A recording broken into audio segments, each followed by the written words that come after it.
Koottanad JCI ചാപ്റ്ററിന്റെ നേതൃത്വത്തിൽ മയക്കുമരുന്ന് വിരുദ്ധ സന്ദേശ സൈക്കിൾ റാലി നടത്തി. കൂറ്റനാട് സെന്ററിൽ നടന്ന ചടങ്ങിൽ എക്സൈസ് വകുപ്പ് മന്ത്രി MB രാജേഷ് ഫ്ലാഗ് ഓഫ് ചെയ്തു. കൂറ്റനാട് നിന്ന് പുറപ്പെട്ട റാലി തൃത്താല വെള്ളിയാങ്കലിൽ സമാപിച്ചു.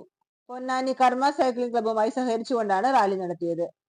മാരക മയക്കുമരുന്നിനെതിരെ JCI നടത്തുന്ന നിരന്തര ബോധവൽക്കരണത്തിന്റെ ഭാഗമായാണ് സൈക്കിൾ റാലി സംഘടിപ്പിച്ചതെന്ന് അന്തർദേശീയ തലത്തിൽ പ്രവർത്തിക്കുന്ന JCI ചാപ്റ്റർ ഭാരവാഹികൾ പറഞ്ഞു. JCI കൂറ്റനാട് ചാപ്റ്റർ ഭാരവാഹികളായ സുഹൈൽ ടെൽഹാസ്, ഫാസിൽ കപൂർ, സുനിൽ കുഴൂർ, ഫാരിസ് ബാസ, KT കൃഷ്ണരാജ്, TP ഷക്കീർ എന്നിവർ സൈക്കിൾ റാലിക്ക് നേതൃത്വം നൽകി.